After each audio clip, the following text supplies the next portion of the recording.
¿Qué tal, amigos? Muy bienvenidos a Con Ánimo de Lucro, ya lo saben, un espacio de información y análisis económico de confianza, un oasis para la economía entendida desde el lado correcto de la historia, desde la defensa siempre de la libertad, la prosperidad y el respeto a la búsqueda de la felicidad.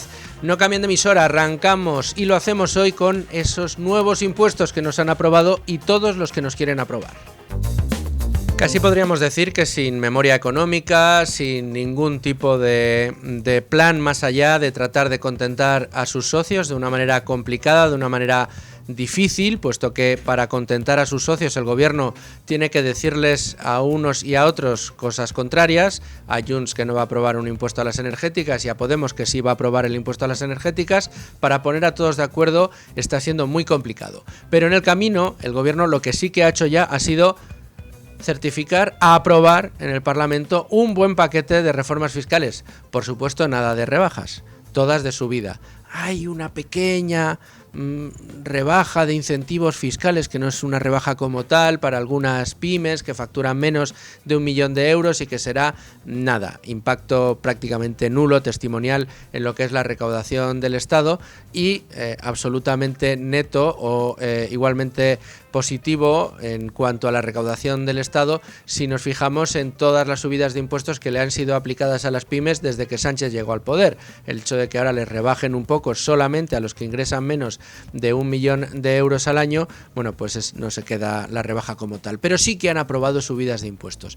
Es decir, un gobierno que ha subido 81 veces los impuestos a los ciudadanos y a las empresas en España, que ha aumentado los impuestos, que no ha deflactado la tarifa del IRPF, que nos ha convertido en los europeos que más impuestos pagamos de todos o que más nos han subido los impuestos durante los últimos 5 años. Ahora lo que hace el gobierno es seguir subiendo los impuestos y los sigue subiendo de una manera indiscriminada. Ha impuesto el tipo mínimo global del 15% a las multinacionales. ¿Se les suena a ustedes el argumento de los voceros del gobierno en todas las tertulias hablando de que las grandes multinacionales en España apenas pagan impuestos? Cosa que es rigurosamente falsa. Eso significaría que ninguna empresa cumple con la legalidad respecto al pago de impuestos en nuestro país. ¿Cuál es el ejercicio tramposo que hacen estos tertulianos y lo que hacen miembros del gobierno como la señora Yolanda Díaz, que es un dato que saca a colación siempre que tiene ocasión? Decir que las grandes multinacionales, claro, lo que hace la señora Yolanda Díaz es coger los ingresos totales de las grandes multinacionales y ver cuánto pagan en España. Entonces dicen, no, pagan solo un 1%, solo pagan un 5% en España por impuestos de sociedades. No, pagan lo que les corresponde, o sea, esto el 15, el 20 o el 25% en nuestro país por el negocio que tienen en nuestro país. ¿A cuenta de que van a tener que pagar en España por lo que están operando, trabajando y facturando en Irlanda, o en Francia, o en Grecia, o en Italia, o en Estados Unidos, o en Turquía? Bueno, pues porque al gobierno pues así le apetece. Con lo cual, el gobierno ya ha dicho que las grandes multinacionales van a tener que tributar al menos el 15% mínimo, tributen lo que tributen en España y operen lo que operen en España. Es decir, que para las grandes multinacionales que tienen una sede en nuestro país, les va a tocar tributar por lo que hacen en nuestro país y por lo que facturan fuera de nuestras fronteras. ¿A ustedes les parece esto bien? ¿Les parece normal? Porque ya les digo que a las multinacionales no. Otro de los impuestos que ha aprobado ya, el 7% adicional a la banca, el impuestazo a la banca. Ese impuesto que le estaba exigiendo Podemos, que en su día se puso como temporal, además aludiendo a algo que era tramposo y falaz, que eran los famosos beneficios caídos del cielo por el incremento de los tipos de interés y el regreso de la rentabilidad al producto con el que los bancos comercian, que es el dinero. Además, el gobierno ha hecho también otro ejercicio tramposo. No, es que en este año habéis tenido muchos beneficios porque han subido los tipos de interés, entonces os vamos a gravar con un impuesto adicional porque pobrecitos los titulares de hipotecas en España a los que se les ha subido entonces la cuota hipotecaria por la subida de los tipos de interés. Os estáis lucrando de más y por eso os vamos a poner el impuesto. Este fue el argumento que empleó el gobierno. La banca, lo que te decía era, ¿y por qué no, dónde estaba el gobierno durante los últimos 10 años en tipos negativos que nos ha sido casi imposible sacar beneficios? Que hemos estado flat, como se suele decir, lo comido por lo servido durante tantos años. ahí nadie se acordaba de nosotros, ¿no? Ahí los bancos teníamos que afrontar la situación como hicieron. Y resulta que el año en el que los tipos de interés permiten a la banca sacar algo de beneficio, sacar algo de margen, hay que castigarles con un impuesto adicional. Cosa que no se hace en otros sectores, solo en el energético, y gracias a Dios ese impuesto ha decaído. Ese sí que no ha salido adelante, aunque el gobierno ha dicho que el lunes lo aprobará en un Real Decreto Ley. Ya veremos si finalmente lo convalida o no el Congreso. Luego vamos a ver todo el rifirrafe político con ayuda de nuestro compañero Rubén Fernández, que estuvo ayer en el Congreso viendo cómo sucedía todo. Recordemos que todo esto son negociaciones que llevan ya semanas en el Congreso entre el gobierno y sus socios con el único objetivo de terminar sacando unos presupuestos. Insisto, esto no forma parte de una planificación fiscal a medio o largo plazo por parte del gobierno por unas necesidades de recaudación específicas o por una necesidad de ordenar fiscalmente el Estado. No. Todo esto es responder a las peticiones que le terminan haciendo sus socios de gobierno.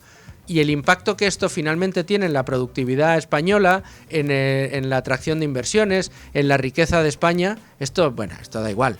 Esto, aunque luego nosotros se lo vayamos a contar con pelos y señales, al gobierno le da igual. El hecho de aprobar todos estos impuestos lo que hace es el desincentivar a cualquier empresa que venga a España. Y lo vamos a ver con un ejemplo práctico que nos ha preparado Rubén Folguera y que vamos a ver luego. El camino en cuanto a la política fiscal que ha seguido España en los últimos años y el que ha seguido Irlanda en los últimos años. La renta per cápita en Irlanda y la renta per cápita en España. La riqueza del país irlandés y la riqueza española. El desarrollo de industrias en Irlanda, el desarrollo de industrias en España. Van a ver ustedes cuál es la diferencia. Por último, también se ha subido el tipo marginal del ahorro al 30% desde los 300.000 euros. Es decir, ya ustedes pagan, cada vez que ganan, ustedes pagan casi por respirar, bueno, pues ahora por ahorrar les van a subir todavía más los impuestos. Porque dirán ustedes, bueno, pero eso es para los ricos que tengan más de 300.000 euros. Es que si uno hace los deberes desde jovencito e invierte a largo plazo con cabeza, en no tantos años, tener un patrimonio invertido con ahorros de por encima de los 300.000 euros no es desdeñable y está al alcance de prácticamente todo el mundo. Pues a partir de aquí también hay que tener una tributación especial y ese dinero que hemos ahorrado después de que nos lo haya sesgado el gobierno mediante impuestos al trabajo, nosotros trabajamos, recibimos un dinero, nos cobra impuestos por ese dinero que recibimos el Estado, de lo que nos queda lo ahorramos y de eso que ahorramos también nos sube el tipo marginal el gobierno. Hacienda siempre gana, ya lo saben ustedes. Bueno, pues de todo esto les vamos a hablar en el día de hoy con un análisis pormenorizado, los mejores expertos, todos los datos para que tengan ustedes el análisis y el mapa completo y antes, como siempre, y de la mano de Beatriz García, jefa de Libre Mercado, pues vamos a echar un vistazo a la portada de nuestro periódico. Y ya estamos con Beatriz García, ¿qué tal? Muy buenas tardes. Muy buenas tardes. Ya terminando la semana, Bea, pero sí, no por ello vamos a bajar el nivel. Tenemos una portada potente en el día de hoy. Sí, porque la verdad que el gobierno ha conseguido sacar algunos impuestos, como has mencionado, rentas del ahorro, tabaco, la banca, es enemigo número uno, pero sí que es verdad que el fracaso de la reforma laboral de Montero, el fracaso del gobierno en general es estrepitoso, el de la ministra de Hacienda pues todavía más, porque es su cometido era conseguir un impuesto a las eléctricas que independentistas y PP le han tumbado.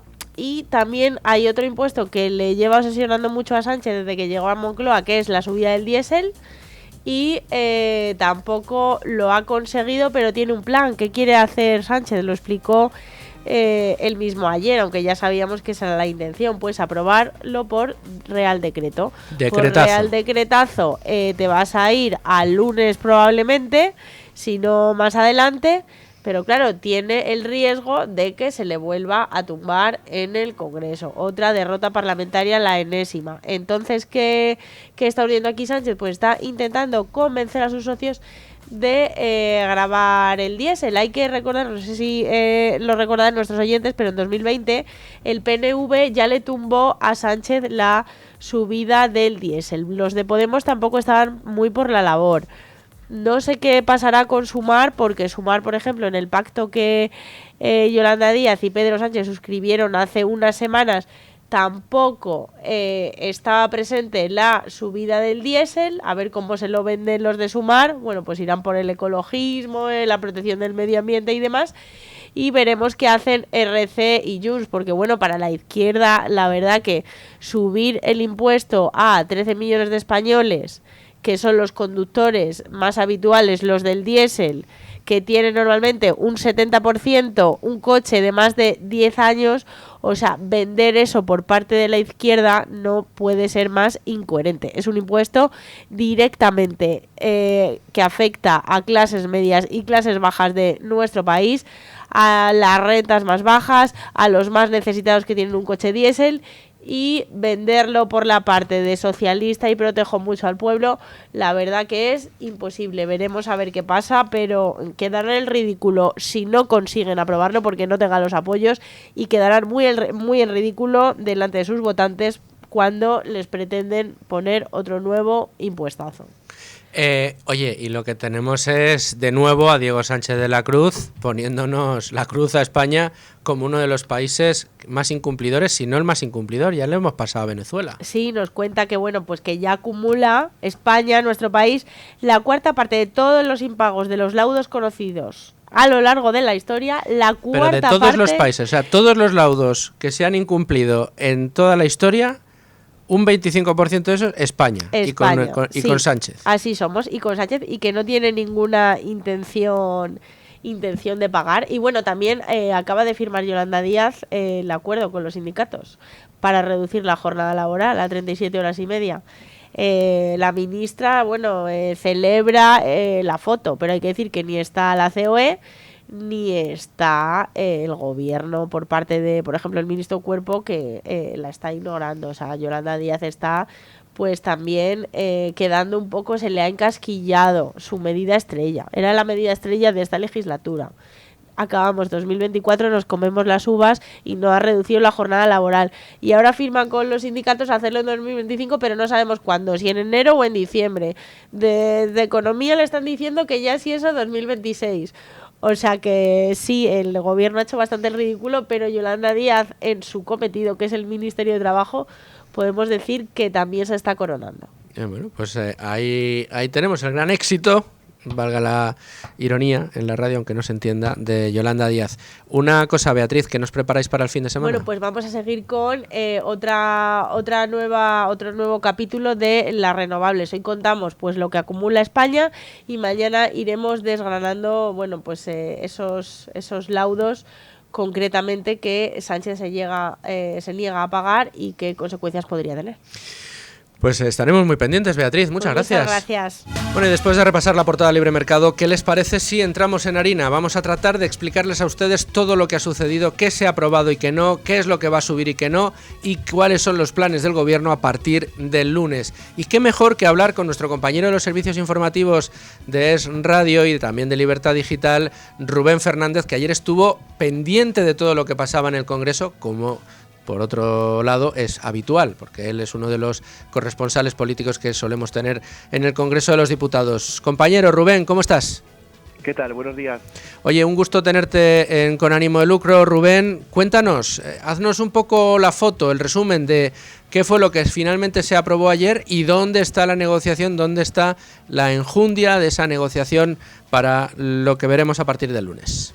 Bueno, pues último pleno del año y nueva derrota para el gobierno, porque la alianza de PP, Vox, Junts y PNV ha conseguido reducir sustancialmente el paquete fiscal del gobierno al derogar impuestos por valor de 6.000 millones, la mayor parte al suprimir el de las energéticas, que el Ejecutivo quería hacer estructural y que hasta ahora era temporal, recaudando cada año más de 1.000 millones, aunque el gobierno advierte una ley tapa otra ley y ya anuncian que este lunes aprobará un Real Decreto para satisfacer a Esquerra, Bildu y Podemos, que piden que se aplique. No sería una prórroga, sino uno nuevo. El problema, bueno, pues estamos en lo mismo, la geometría parlamentaria. Volvemos a las mismas porque Junts y PNV ya aseguran sin tapujos que lo tumbarán dentro de un mes cuando se tenga que convalidar en la Cámara Baja, mientras cargan contra la inseguridad jurídica que traería pues un nuevo impuesto que debe ser aprobado por ley y no por Real Decreto. Esto puede ser para algo temporal, pero no para algo que vaya a ser permanente. Bueno, pues además, sin tener los números para aplicarlo y que luego pues decaiga, ¿no? Con lo cual esto crearía una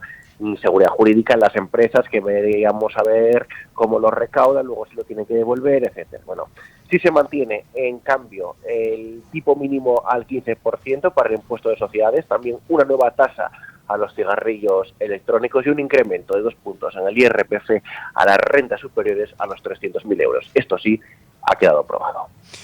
Pues Rubén, muchas gracias por hacernos esta crónica. Espero que muy pronto podamos volver a contar contigo aquí en Con Ánimo de Lucro.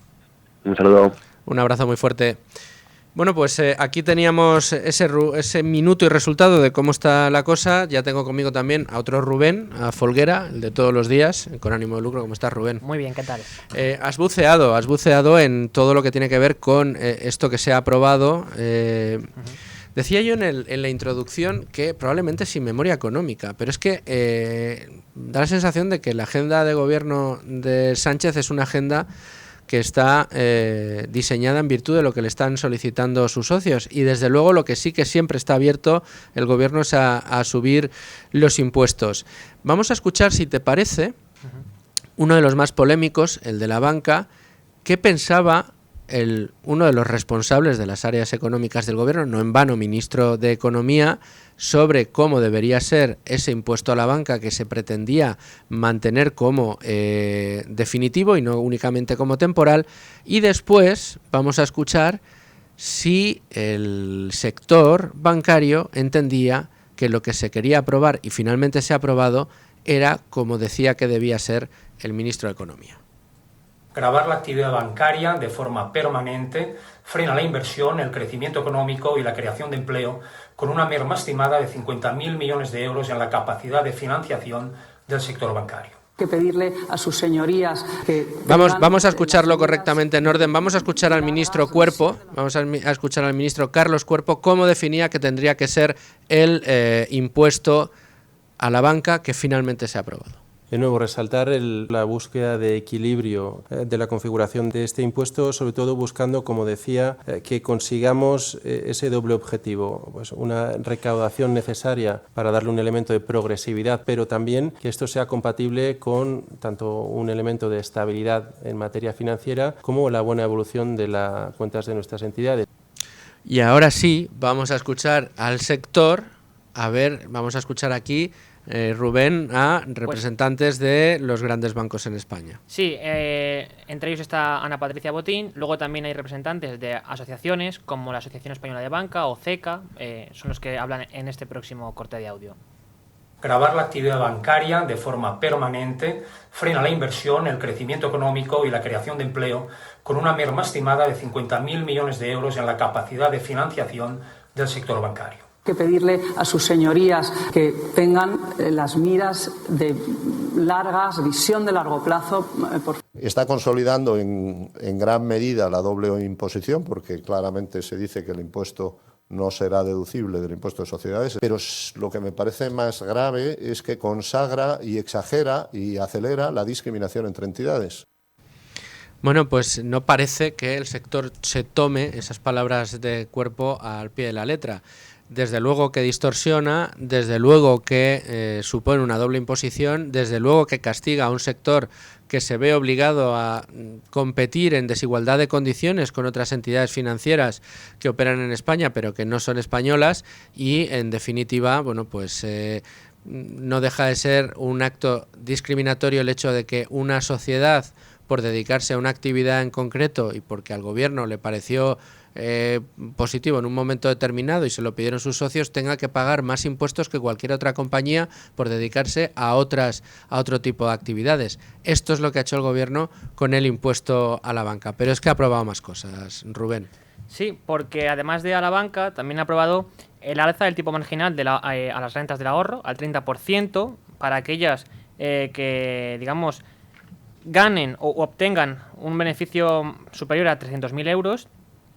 Adicionalmente también se ha aprobado el tipo, digamos, mínimo global del 15% para las multinacionales, y luego ha quedado pendiente, por un lado, el impuesto al diésel, que de todas formas desde el gobierno aseguran que van a aprobarlo, y también el impuesto a las energéticas, que si bien ha decaído por falta de acuerdo entre los socios de gobierno, es cierto también que ayer María Jesús Montero afirmó que el próximo lunes van a aprobarlo desde el gobierno, a unas sabiendas de que en un mes volverá a decaer precisamente porque tiene que volver a pasar por la Cámara Baja. Es lo que está colocando encima de la mesa el Ejecutivo, pero Rubén, cuéntame, en este caso, ¿cuáles son los efectos que puede tener una agenda de subida de impuestos como la que estamos viendo en nuestro país? Vamos a ver, pongámonos en antecedentes. Sí. España ha subido en 81 ocasiones los impuestos desde que Sánchez llegó al poder. Hemos sufrido una fuerte inflación, los salarios reales no han crecido, sino que han decrecido. Hemos sufrido una salida neta de empresas de nuestro país. Estamos viendo cómo la productividad cae a plomo, cómo las inversiones caen a plomo, y lo único que se le ocurre al gobierno para tratar, y esto es un eufemismo, de incentivar la economía en España es engordar el sector público, que el peso del sector público ya roce el 50% del Producto Interior Bruto, y lo hace mediante la aplicación de nuevos gravámenes a sectores productivos y, de hecho, sectores como es el bancario, que veían florecer ahora mismo unas expectativas de negocio importantes, que eso debería alegrarnos a todos porque indicaría que tiene menos costes y que por lo tanto puede ofrecer mejores servicios a mejor precio. Claro, si el gobierno le pone un impuesto adicional a la banca, por poner un ejemplo, por los famosos beneficios caídos del cielo, que fue la excusa que pusieron para poner encima de la mesa un gravamen extraordinario, lo que está haciendo es elevando la estructura de costes de un banco. Y si el gobierno piensa que el elevar esa estructura de costes no va a redundar en que van a tener que subir las tarifas para el servicio que prestan a los ciudadanos, es de traca. Pero vuelvo a lo mismo. Todo esto lo que hace es pesar sobre la capacidad de nuestro país de atraer inversiones, generar más actividad, ofrecer un trabajo cada vez mejor y a mejores salarios, en definitiva, de desarrollar una actividad económica sana. Sí, y en este sentido se han pronunciado distintos organismos. Por un lado, el Banco de España, que a la cabeza se sitúa hoy en día Escrivá, ha dicho el pasado 16 de diciembre que debe ser un impuesto neutral, como ha dicho en muchas ocasiones, y que además, pues, presumiblemente es un impuesto que va a distorsionar la economía, también va a afectar al crédito y a la solvencia de los bancos. El Banco Central Europeo esta misma semana también lo ha hecho, y lo hacía en una entrevista en Radio Nacional de España Luis de Guindos, donde igual insistía en que era un impuesto que podía afectar a la solvencia de los bancos y que, de hecho, pues precisamente por esto debía hacerse un análisis exhaustivo antes de poner en marcha cualquier tipo de política en este sentido. Pero si nos vamos un poco más atrás, en septiembre del 23, la OCDE ya apuntó a los posibles efectos perjudiciales que podría tener pues un impuesto permanente a la banca adicional a los que ya tiene, porque cabe recordar que la banca tributa al 30% en sociedades, frente al 25%, digamos, que es el habitual.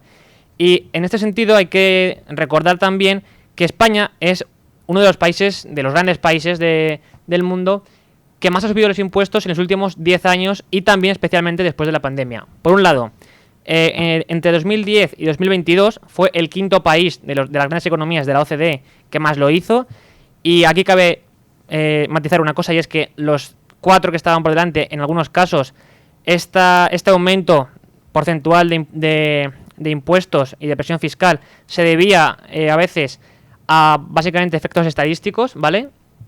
Y luego, entre 2022 y 2024, España ha sido el sexto país de los grandes países de la Unión Europea que también ha subido los impuestos en mayor medida, tomando como referencia la ratio entre impuestos totales y luego Producto Interior Bruto, que es la presión fiscal. Por tanto, esto en lo que redunda es en falta de atracción para las empresas y para la inversión extranjera en nuestro país, también para la inversión nacional, y por tanto también empobrecimiento de la gente y caída de la renta per cápita, que como hemos dicho en muchas ocasiones, la brecha entre la renta per cápita media de nuestro país y la media de la Unión Europea cada vez es más grande.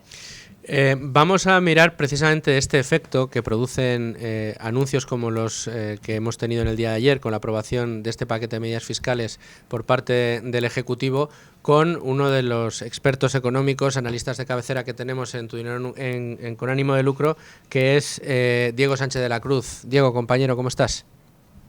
Hola, ¿qué tal? Muy buenos días.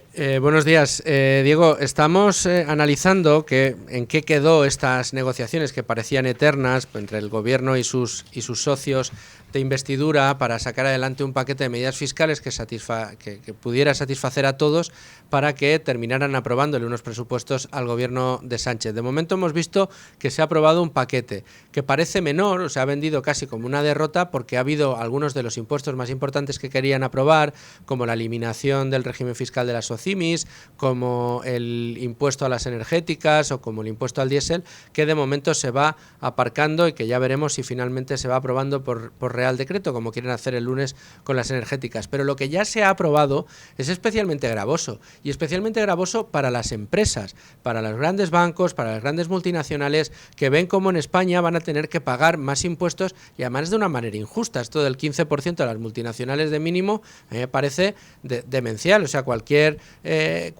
director financiero de una multinacional, ¿y por qué a cuento de que yo en España voy a tener ahora que pagar un plus relativo a todo lo que estoy facturando en el mundo, ¿no? En definitiva, Diego, ¿tú crees que se ha medido el impacto que puede tener esto en la visión que tenemos de cara a ser atractor de inversiones? Bueno, es que la imagen internacional que tiene España en términos de atracción de inversiones está tan por los suelos desde que gobierna Pedro Sánchez, que los niveles de entrada de capital foráneo se sitúan un 50% por debajo de las tasas que se estaban dando cuando el actual presidente llega a la Moncloa.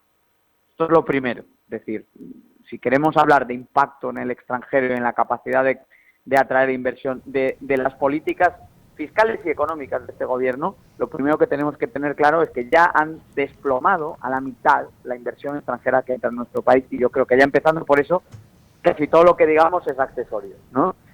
Pero siendo un poco más concretos y específicos sobre lo que tú me comentas, España no solamente está aplicando este tipo mínimo, también está eliminando, por ejemplo, las reglas que permitían compensarse la tributación que ya se había realizado en otros países donde se había obtenido un beneficio. Por ejemplo, si una empresa textil obtiene ganancias en Portugal y luego envía ese dinero de vuelta desde su filial lusa hasta su matriz española, no tenía que, obviamente, incorporar esas ganancias obtenidas en Portugal dentro de su base imponible en España. Y con este gobierno se ha ido reduciendo esa deducción, que era total, obviamente, para que no se tribute en España por las ganancias conseguidas en Portugal o en cualquier otro país. Esa deducción se ha empezado a eliminar y, por lo tanto, desde el punto de vista de un inversor extranjero, es que te penaliza sobremanera estar en España, y esto lo único que genera es un incentivo, de hecho, para deslocalizar inversiones fuera de nuestro país. Además, redunda en algo que es curioso, ¿no? O sea, todos sabemos, Diego, que lo mejor que le puede pasar a un país, y más a un país como España, es que nuestro tejido productivo se nutra fundamentalmente de multinacionales, que nuestras empresas, las empresas que operan en España, las propias y las que vengan, cada vez sean más grandes, porque esto suele redundar en una productividad mayor, suele redundar en un incremento de la riqueza, de la actividad y, en general, en salarios mucho mayores y en mejores condiciones laborales para los empleados. No en vano, valga para muestra un botón, las grandes multinacionales son capaces de implementar, por ejemplo, planes de empleo para sus empleados en España, ahora que está tan penalizados los planes individuales de pensiones, los planes de empleo de pensiones que se incorporan en las empresas, las grandes multinacionales casi las tienen por sistema. La pequeña y mediana empresa en general no tiene recursos suficientes como para poder poner en marcha un plan como estos. Es simplemente la muestra de botón para refrendar que lo ideal para un país como España es que tengamos cada vez empresas más grandes. Claro, si tú el mensaje que mandas al extranjero es: en España suben mucho los impuestos, pero es que además a las multinacionales las van a freír, claro, ¿quién se te va a quedar y quién va a querer venir, no? Bueno, muy bien dicho como planteas, Luis Fer.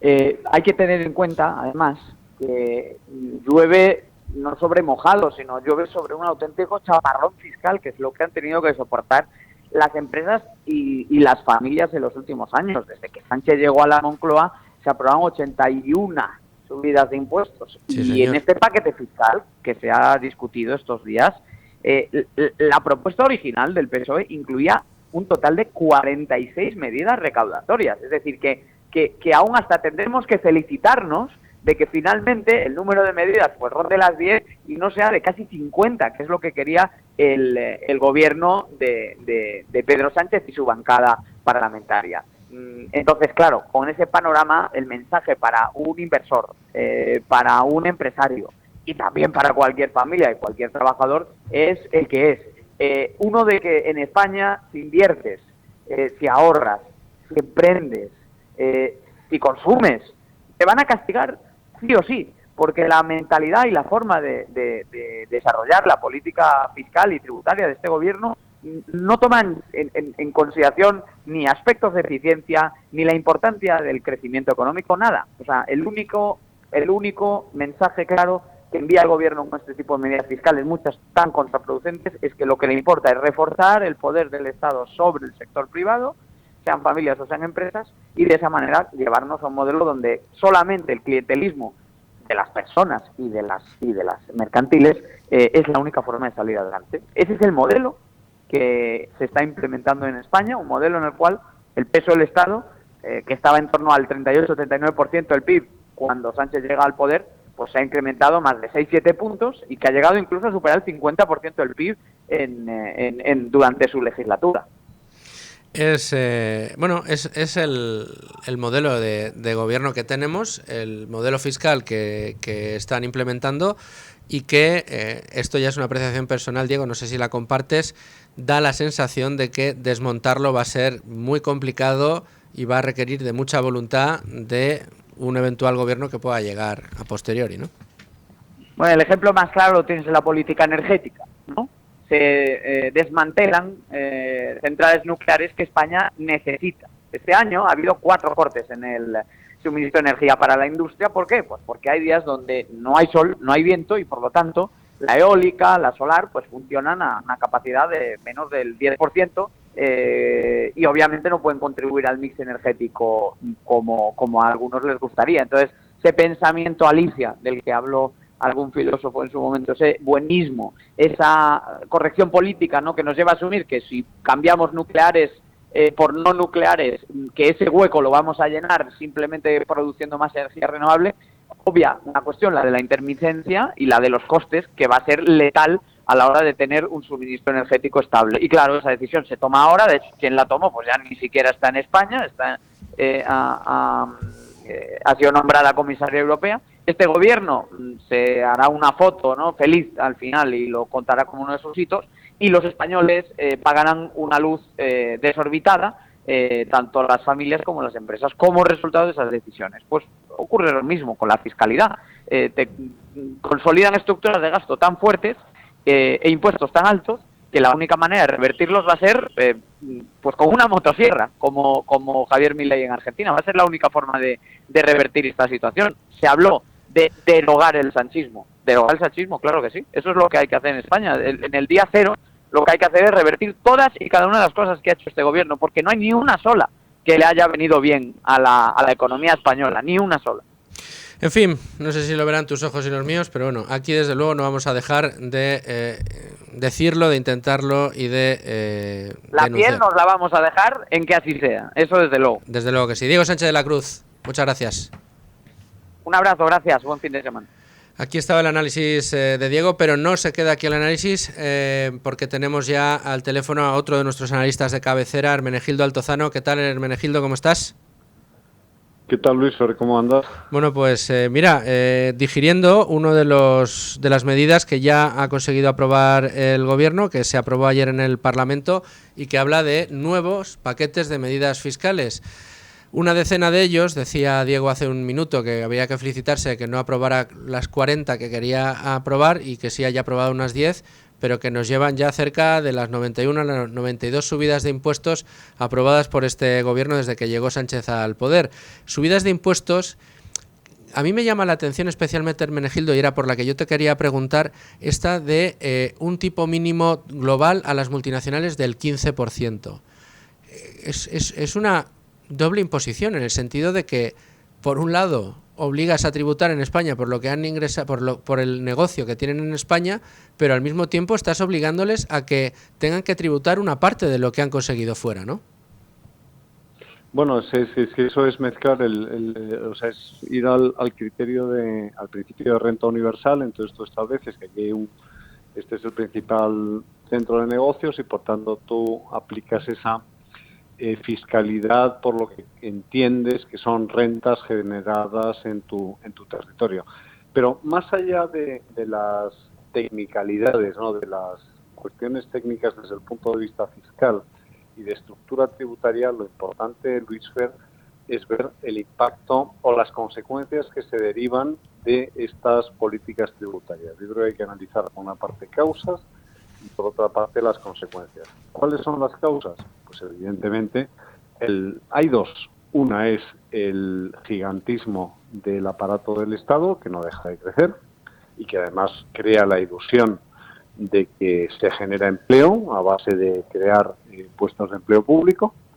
Luego hay una cuestión ideológica que va dirigida a penalizar a lo que ellos piensan que son los ricos. Entonces el umbral de la riqueza cada vez se va colocando más abajo, de tal manera que quienes superan ese umbral son ricos a los que hay que abatir o a los que hay que convertir en en sostenedores de los demás y de los que viven del dinero público.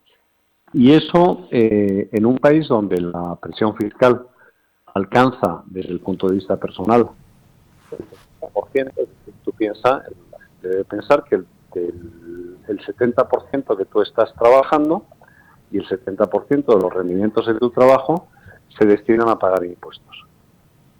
Y luego las consecuencias. Las consecuencias, por ejemplo, las ha apuntado el Banco Central Europeo en su informe sobre el impuesto a las entidades bancarias. Es otro gesto de demagogia muy típico de pensar que los bancos crean el dinero de la nada y que son unos explotadores de los pobres ciudadanos, cuando el banco es la banca es una pieza esencial en el funcionamiento de cualquier economía. Pues el Banco Central Europeo, que no es sospechoso de falta de ortodoxia y que no es sospechoso absolutamente de no conocer los efectos de las políticas erróneas, dice que estos impuestos pueden tener un efecto económico inverso, limitando la capacidad de las instituciones de crédito, las instituciones financieras, de proporcionar crédito y contribuir potencialmente a que se establezcan términos menos favorables para los consumidores en préstamos y en otros servicios. Es decir, cuando los españoles vean que les resulta más difícil obtener un crédito y que les resulta más caro obtener un crédito y que pagan comisiones más altas, tienen que girar la mirada hacia el gobierno socialista y decirles: gracias porque habéis conseguido que nuestra vida sea mucho más difícil con estas medidas que aparentemente dirigís contra los ricos de la banca. Porque al final, quienes terminan soportando las consecuencias son los consumidores. Entonces, cuando alguien vaya a pedir un préstamo con garantía hipotecaria y le digan que no, o le establezcan unas condiciones más rigurosas, que sepan que la culpa la tiene el gobierno socialista, que ha impulsado una normativa, el gobierno socialista y sus socios, que ha impulsado una normativa tributaria que termina repercutiendo negativamente en todas las personas. No solo el impuesto sobre las entidades financieras, que es que tiene el efecto que estabas comentando, Hermenegildo, sino ya por redondear, si quieres, una aproximación a otro de los que se han subido, que es el tipo marginal del impuesto al ahorro, que ya de por sí el impuesto al ahorro... Es que eso es una locura, o sea, Luis Fer, o sea, un impuesto al ahorro es aberrante por una razón, porque a ti lo que te interesa es la formación de capital, y lo que te interesa es que se genere capacidad de ahorro, porque eso es lo que al final permite que se creen nuevas empresas, que fluya el crédito, que haya inversión, y entonces resulta que si tú ahorras, o sea, tú date cuenta la aberración siguiente. Tú ganas un dinero por el que ya te están grabando el impuesto de la renta de las personas físicas. Bueno, pues lo poco que te queda, el 30% que te queda después de haber pagado el IVA, el impuesto especial de hidrocarburos, el impuesto especial de electricidad, etcétera, etcétera, todo lo que te queda, el 30% que te queda, si tú decides ahorrarlo, resulta que lo que te rinde, el 30% se lo queda el Estado. Es decir, tú compras, vamos a poner un ejemplo, tú compras acciones de Telefónica y las compras a 10 y al final de año están en 11 euros por acción y has generado una ganancia, porque las has vendido, de 1 euro. Bueno, pues de ese euro, 30 céntimos se lo va a llevar al Estado. Eso sí, después de haberte quitado de tu esfuerzo el 70% con esa imposición que te decía, imposición directa, impuesto a la renta de las personas físicas, impuestos indirectos, y luego, si quieres ya, súmale las contribuciones a la seguridad social. Entonces ya el escenario es absolutamente aterrador, ¿no? ¿Y todo esto para qué? Pues para sostener un aparato del Estado que no deja de crecer, que es inoperante y que, como decía Diego antes, pues la única solución será en un momento determinado. Yo la verdad es que soy bastante escéptico porque cuando llegue el Partido Popular, si llega a gobernar el Partido Popular en algún momento, va a hacer exactamente lo mismo. Si es que ya lo hizo con Cristóbal Montoro. Fue subir los impuestos más que no se había subido nadie en la historia de España. Sí, sí, les hemos adelantado por la izquierda, decía Montoro orgulloso. Claro, entonces, ¿qué vamos a esperar de una clase, de una casta, que son todos, en el fondo son socialistas de alma, porque lo que les gusta es vivir del esfuerzo de los demás?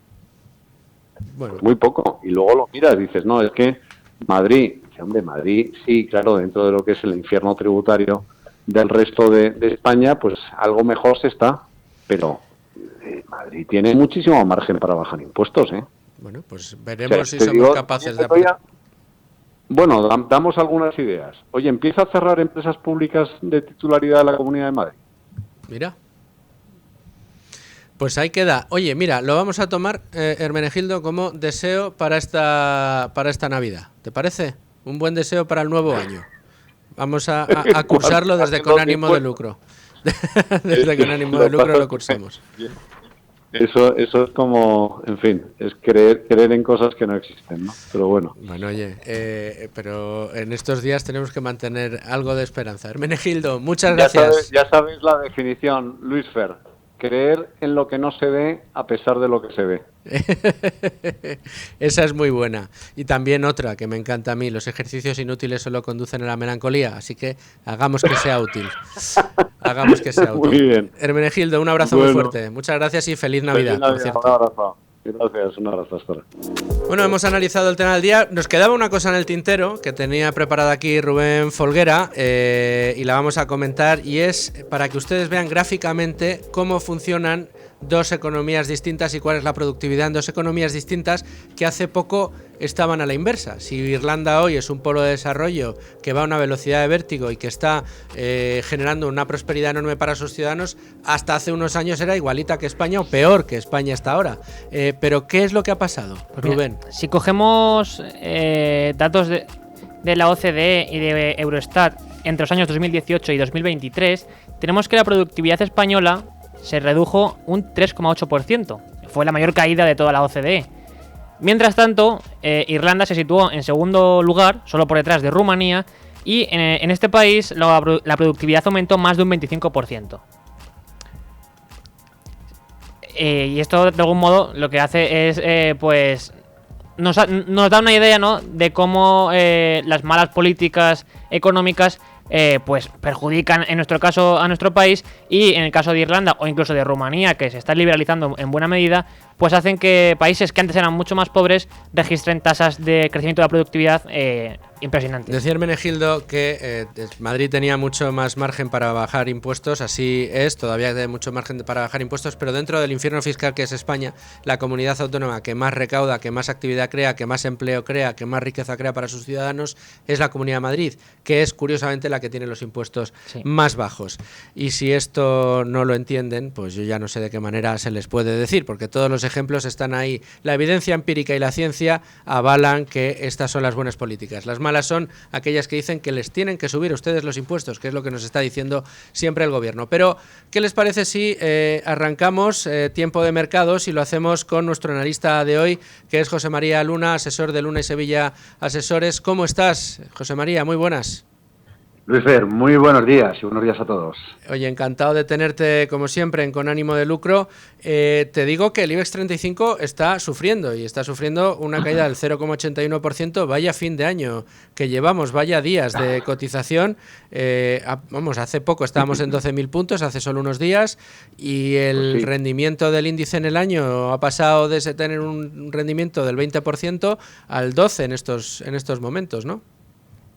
Efectivamente, así es. Bueno, en el caso de Europa, llueve sobre mojado.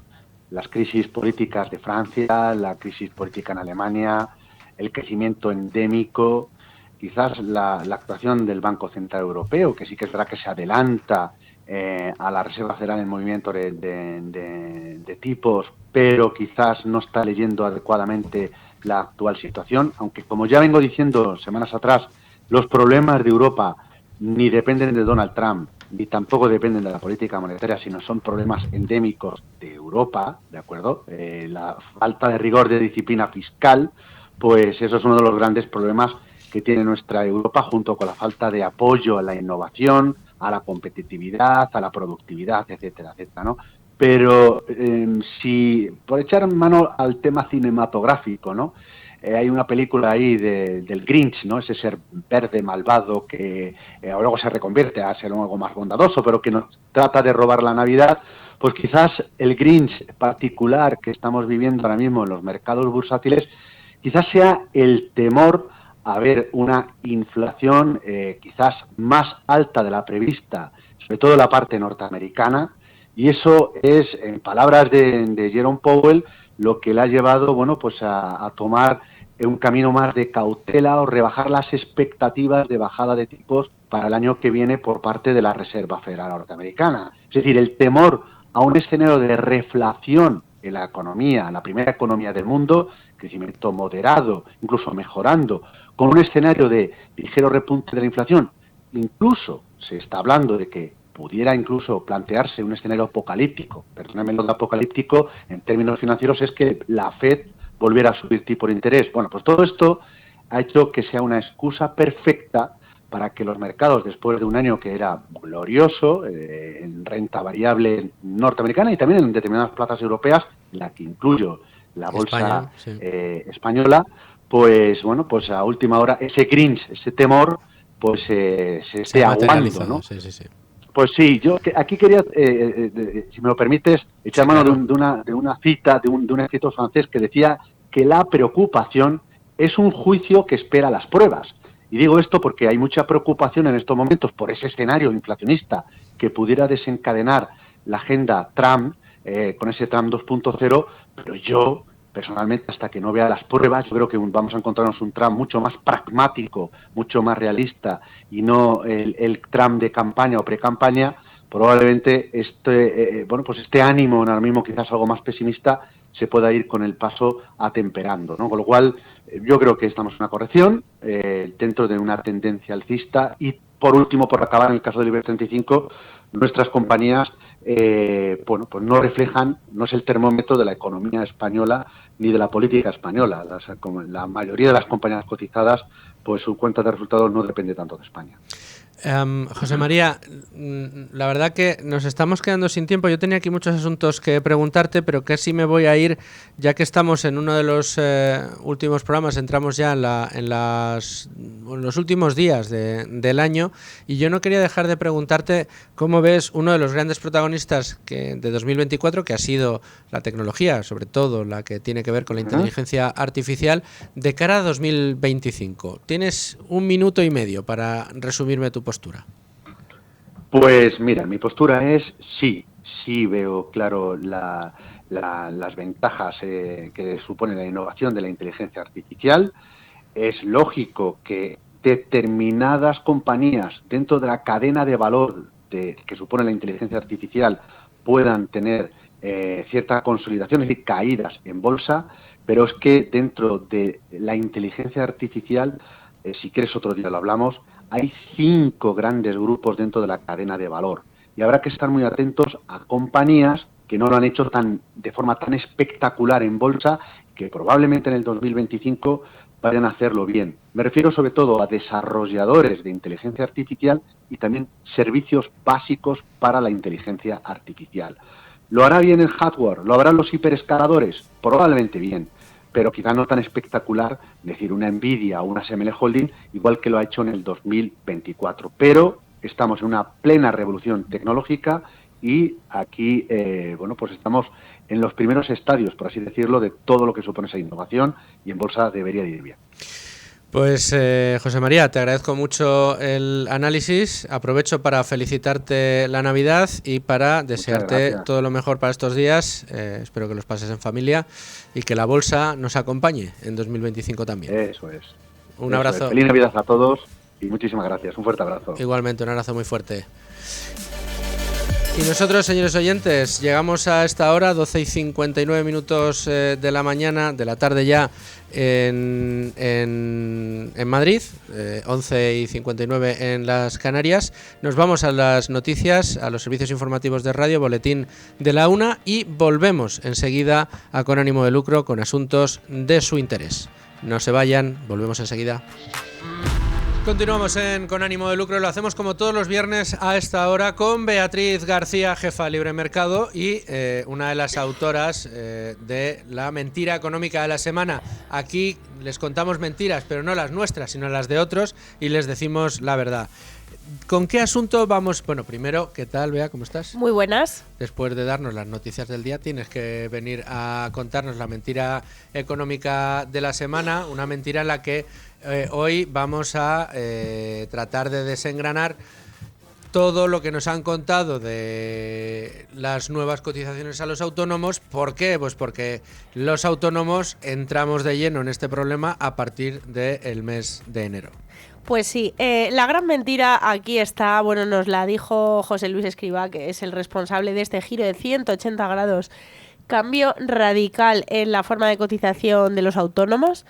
Hasta ahora, hasta este año 2024, los autónomos que eran autónomos tenían autonomía para decidir si querían cotizar más o menos a la seguridad social, teniendo más o menos protección pública, protección del Estado.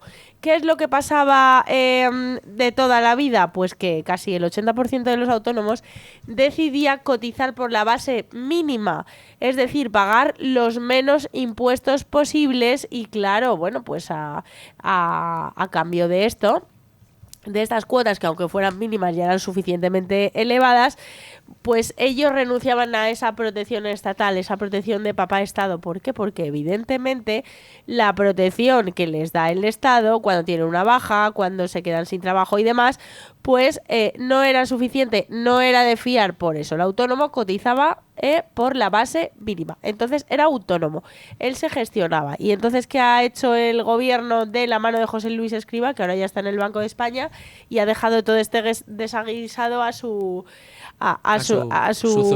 sucesora, que es Elma Saif, que bueno, que lo que está haciendo es una política pues continuista de José Luis Escrivá, más o menos, pues todos los cambios que había ejecutado el ministro, ella pues los está siguiendo perfectamente y y sin mucha creatividad, que no sabemos si es bueno o malo, pero bueno, ella, si decimos que Escrivá es de los peores ministros que ha tenido la Seguridad Social, pues ella va por el mismo camino.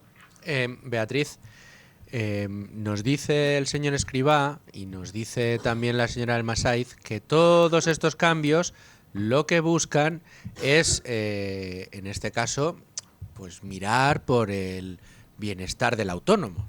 Se supone que estos cambios los hacen porque de esta manera todos los autónomos tendrán una mejor protección cuando les llegue la edad de jubilación, tendrán una mejor protección, desde luego, cuando si tienen un periodo de inactividad o sufren enfermedad, y que lo hacen por ellos. Sin embargo, yo aquí lo que veo es un interés por seguir el mismo camino que han seguido con respecto a los trabajadores por cuenta ajena, que es disparar la recaudación en cotizaciones sociales. Y lo han hecho también en los autónomos. Y fíjate que en el caso de los trabajadores por cuenta propia hay otra particularidad, que era que el gobierno decía que iba a cambiar todo esto, pero no para aumentar la recaudación, que ellos iban a cambiar el modelo pues para ayudar, para proteger al autónomo, para que tuviera más paro, más protección estatal. Y tú dices, pero ¿quién se va a creer, quién en su sano juicio se va a creer que cambies el sistema, reta, le des la vuelta y le pongas patas arriba para no recaudar más, para que tú como Estado no salgas ganando? Eso no se lo creía nadie. Que nos dijeron que no iba, que se iba a ser lo comido por lo servido. Que iba a ser comido por lo servido, porque sí que es verdad que con este cambio bajan las cuotas a los autónomos que menos ganan y suben a los que más ganan. Pero atención, a partir de 1.700 euros, los autónomos tienen que pagar más cuotas y han tenido que pagar más cuotas en 2024 y, sorpresa, otra sorpresa desagradable, tendrán que pagar más cuotas en 2025. O sea, es decir, el gobierno penaliza la generación de riqueza, penaliza que el autónomo pues trabaje duro de todo de sí, porque luego le va a cobrar más impuestos. Entonces, ¿a qué te incentiva? A ganar menos para pagar menos al Estado. Es una cosa tremenda. Y ahora estamos en diciembre y la Seguridad Social lo que está haciendo es ajustar cuentas con los autónomos. Les está enviando la cartita donde le dice una especie de declaración de la renta que se han inventado, pero para el autónomo. Y les está enviando la cartita donde les dice, bueno, pues te quedas como estás, señor autónomo, lo has hecho muy bien con tu gestor, que te ha costado un dinero, porque ya el cambio, encima, si una persona ya tiene que lidiar con todo, con su trabajo, con su actividad, con sus empleados, lidie usted con el cambio en las cotizaciones sociales. Ya tienes que tener un gestor, ya te gastas más dinero, ya te gastas más tiempo y no dedicas el tiempo y el dinero en tu empresa, en invertir y en generar todavía más progreso. Pues las cartas ya están llegando, esas cartas que para muchos se habla de un 30% de afectados, pero vamos, esos son datos que la verdad que son demasiado optimistas. Veremos a ver cuál es el balance, pero lo que está claro es que el gobierno va a recaudar más con esta medida y que ser autónomo y generar riqueza, pues es que es una auténtica ruina. Hay subidas de más de 1.000 euros. O sea, es una cosa completamente demencial. Incluso, bueno, es que o sea, un autónomo que gane mucho dinero, y decimos mucho dinero como pueden ser 4.000, 6.000 euros, la subida de la cuota es de más de 100 euros todos los meses. O sea, esto es lo que se van a encontrar con 2025 y es lo que se han encontrado con 2024, pero quizá alguno de nuestros autónomos, si nos está escuchando y diga, pues yo sigo pagando lo mismo. Muy bien, porque es que 2024 es un año de transición. O sea, el susto va a venir ahora. Puede ser que muchos autónomos que ganen 3.000, 2.000 euros, fíjate lo que es ese dinero ahora mismo según el poder adquisitivo que ha perdido en España, es una auténtica vergüenza. Esto es un país pseudo pobre. Pero si alguno de ellos dice, no, pues a mí no me ha subido nada, yo sigo cotizando igual. Usted sigue cotizando igual porque está en el periodo de transición. En diciembre, cuando vengan las cartas, que ya se ha activado la regularización, de hecho esta semana se ha activado, Seguridad Social ha creado un portal para que todos los autónomos con dudas llamen, toda una herramienta que está disfrazada de quiero beneficiar al autónomo, pero que es completamente un instrumento recaudatorio y expoliador ¿de quién? De los autónomos que generan unos mínimos de ingresos, que son esos rendimientos netos que el gobierno ha inventado. Es tremendo, porque al final lo que consigue el gobierno con este tipo de medidas es, como decíamos, por un lado quieren engañarnos, pues nos dicen que lo hacen por nosotros, pero lo hacen en realidad para recaudar más. Atacan a un colectivo fundamental dentro del tejido productivo español. Recordemos que si el mundo ideal es que haya cada vez más multinacionales en un país, en España cada vez hay menos, y lo que hay más son pymes y autónomos. Bueno, pues al autónomo, que al final lo que hace es jugársela, no dormir, echarle más horas que nadie para poder sacar un negocio adelante, para poder llevar adelante a su familia, bueno, pues ahora también le vas a atacar, y le vas a atacar cobrándole muchos más impuestos.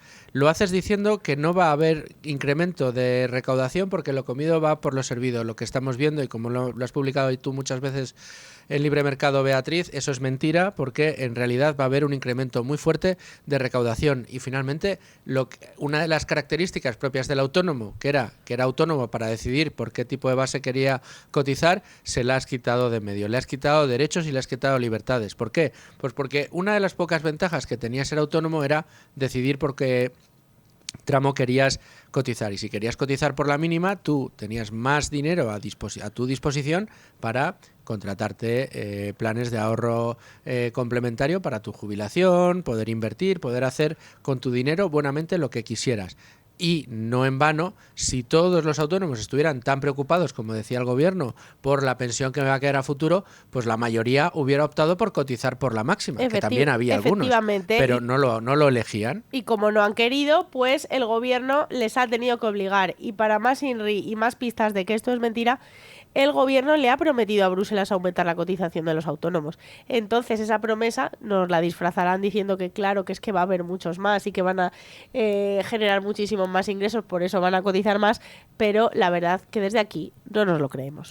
No nos lo creemos, y lo que estamos viendo es persecución al autónomo. Muchas gracias, Beatriz, como siempre. Vosotros. Y seguimos con ánimo de lucro.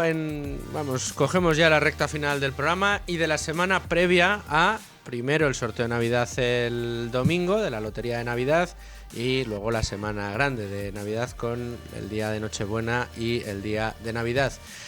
Espero que lo pasen todos ustedes muy bien. Y también mi invitado de esta hora y de este día, que es Manuel Llamas. ¿Cómo estás, Manuel? ¿Qué tal, Luis Fernando? ¿Cómo estás? Pues mira, voy a aprovechar ya para felicitarte la Navidad, aunque nos vemos el domingo en Tu Dinero Nunca Duerme, nuestro programa. Seguimos año tras año trayendo a los mejores gestores de España para aprender a invertir, y esta es semana grande, Manuel, porque viene uno de los grandes gestores españoles y europeos, me atrevería a decir, de Value Investing, gestor de inversiones de gran éxito, y una de las personas de las que más se aprende cuando uno le escucha hablar, que es Iván Martín, para el que no le conozca, socio fundador y director de inversiones de Magallanes Value Investors. Pues sí, Iván Martín es ya un fijo en nuestro programa. Yo creo que tenemos un cierre de año espectacular en ese sentido, porque Iván Martín es uno de los grandes gestores, no solo de España, sino de Europa, con su gestora, con Magallanes Value Investors, un gran referente del ámbito de la inversión en valor, y una persona además un gestor al que se le entiende todo, explica las cosas muy bien, y esta semana nos va a dar una auténtica masterclass en materia de inversiones para hablar sobre todo de inversión en Europa, porque es cierto que Europa, pues, a ver, no está registrando sus mejores momentos a nivel económico. De hecho, solo hay que ver ese informe Draghi del ex banquero central, que presentó hace escasas semanas en la Comisión Europea, en donde hablaba de que Europa se está quedando atrás en comparación con Estados Unidos, se está quedando atrás en comparación con China, está perdiendo competitividad, porque en Europa nos dedicamos básicamente a exportar regulación, a todo lo que se mueva, a toda actividad económica, automáticamente a Europa. Los burócratas europeos pues tienen la maravillosa idea de regularlo, prohibirlo, restringirlo, ponerle impuestos. Es decir, Europa está perdiendo competitividad a chorros. Hay un dato que a mí me llama especialmente la atención. Hace 20 años el PIB europeo era equivalente al PIB de Estados Unidos. En la actualidad el PIB de Estados Unidos es un 50% superior a la economía europea, y esto da buena cuenta de cuáles han sido los diferentes caminos seguidos por unos y otros, a uno y otro lado del Atlántico. Pero en materia de inversiones, y esto es lo interesante, Iván nos va a explicar que Europa, a diferencia de Estados Unidos, sigue presentando oportunidades de inversión muy interesantes. ¿Por qué? Porque Estados Unidos está cara, la bolsa ha registrado máximos, ha aumentado mucho en los últimos años, especialmente... Llevan rally alcista 15, quitando el tropezón del día del 22, jolín, con efectivamente. el S&P 500. Y sin embargo el mercado europeo no está barato, y el hecho de que sea barato significa que hay más oportunidades y también más margen de seguridad y más potencial de crecimiento. Hay que tener en cuenta que, lógicamente, hay que ir empresa por empresa, y esto es lo relevante, pero Iván nos va a explicar cómo Europa, precisamente a diferencia de lo que se suele decir, pues sigue registrando oportunidades. Fíjate, la bolsa española, que hasta hace poquito estaba muy castigada en los mercados, pues lleva un año absolutamente espectacular. Pues esto es lo que nos va a explicar Iván Martín. Además es curioso la forma de pensar de un gestor value de estas características, ¿no? Decías tú, no, Estados Unidos está cara, Europa está muy barata, lleva ahí atascada un tiempo, y los inversores parece que están huyendo de Europa. Y dentro de Europa, de algunos sectores en concreto, el sector de las energías fósiles, el sector automoción, despidiendo gente, inversores saliendo a cholón de allí, como se suele decir, y de repente, ahí donde ve un value que empieza a salir inversores, que empiezan a huir las inversiones, dice, ahí algo hay. Algo habrá que merezca la pena, y de repente, ¡pum!, encuentra grandes oportunidades, grandes empresas que están sufriendo las famosas ineficiencias de mercado, efecto contagio en algunos casos, pero que siguen teniendo buenos fundamentales, y que no hay nada en el horizonte que invite a pensar que van a tener que dejar de realizar esa actividad que realizan esas empresas, ¿no? Entonces, me encanta ese proceso que tiene el value para buscar, y estos grandes gestores, para buscar allá donde nadie quería. Hablábamos del tropezón del 22 en las bolsas. El 22 fue un año maravilloso para algunas gestoras value en concreto, no vamos a decir el nombre hoy, pero mientras el mercado se caía más de un 20%, estas gestoras sumaban rentabilidades por encima del 40%. ¿Por qué era así? ¿Por una cuestión de suerte? ¿Porque se habían alineado unos planetas? No, pues porque cuando los mercados huían de las materias primas, huían de los combustibles fósiles, huían de todo lo que tenía que ver con el gas, con el petróleo, estos gestores encontraron compañías de mucho valor en estos sectores y en estos, digamos, en estas actividades tan castigadas por el discurso dominante, ¿no? El relato que le gusta llevar al mainstream. Lo hicieron bien y cosecharon sus frutos. Bueno, pues con Iván Martín vamos a aprender cómo funciona la cabeza de un gestor de estas características, y luego, oye, el análisis que hay que hacer, que no es menor, ¿eh?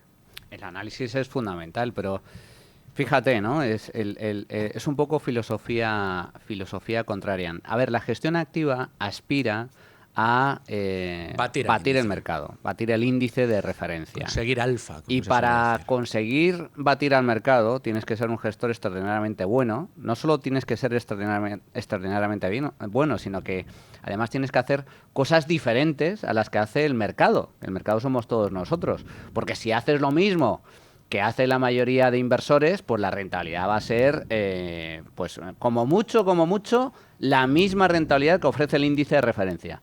Si quieres superar la rentabilidad que ofrece el índice de referencia a medio y largo plazo, tienes que hacer cosas diferentes a las que hace la mayoría de inversores, o diferentes a las que hace el mercado, o a las que refleja el índice.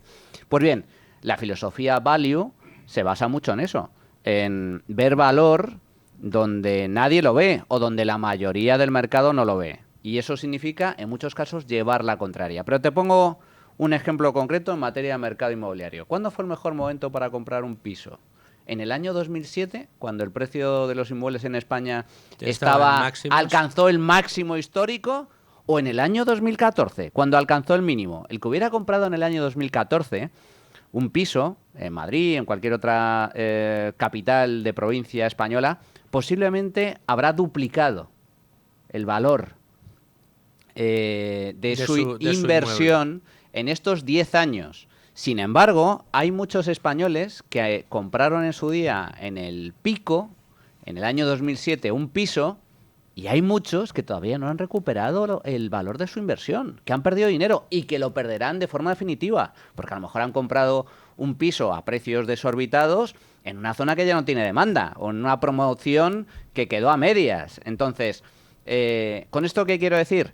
Pues que efectivamente, que al final llevar la contraria, pero siempre invirtiendo con cabeza, analizando en profundidad las empresas, comprando buenas compañías a precios buenos, eso ofrece una ventaja, que es lo que ofrece la inversión value, que es margen de seguridad. Es decir, que va a haber una mucha mayor probabilidad de que esa compañía o que esa inversión no solo no pierdas dinero, sino que además puedas ganar con una subida sustancial.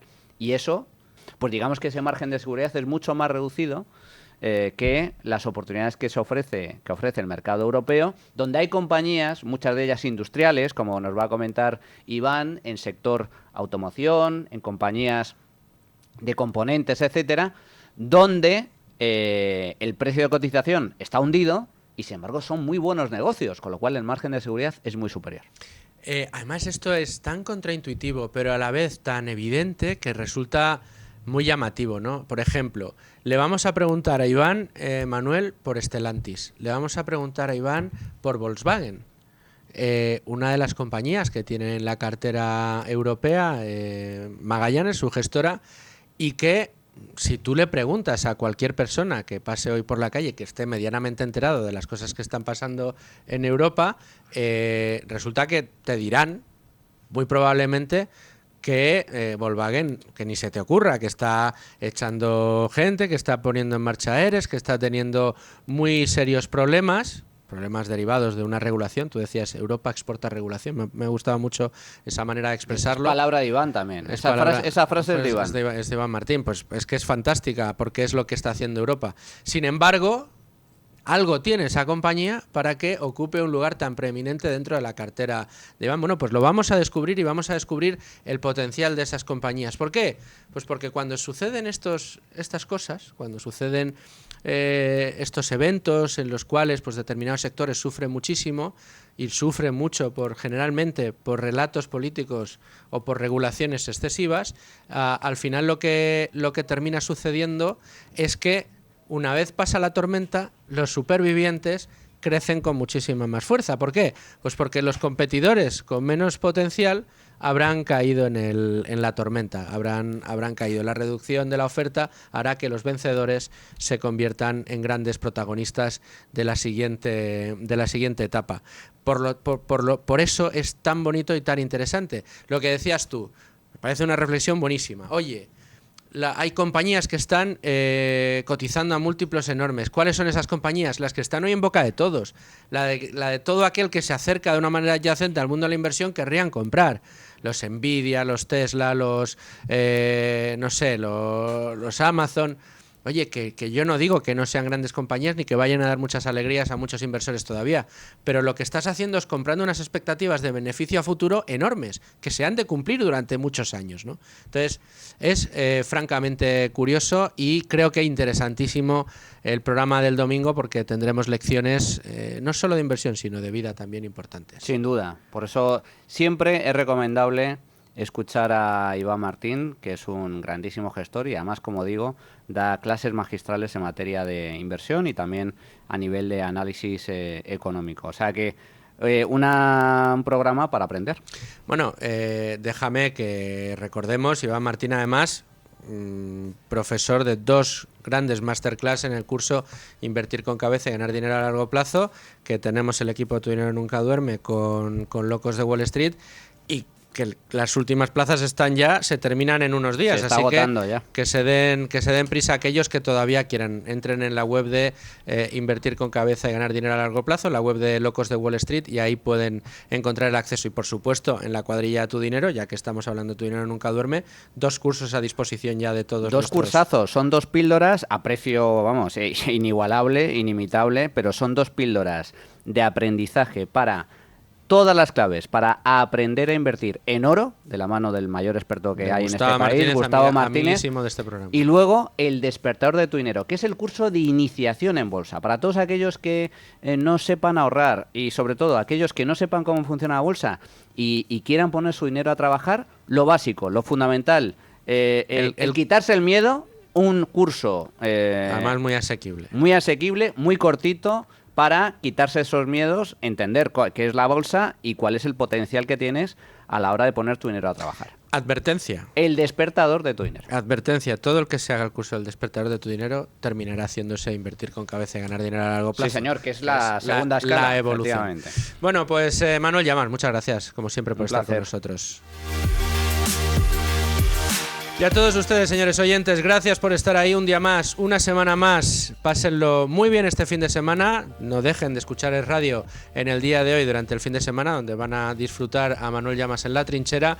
Y nosotros volvemos la semana que viene, el lunes, con asuntos de su interés. Tengan mucha suerte para la lotería si es que la juegan. Un fuerte abrazo.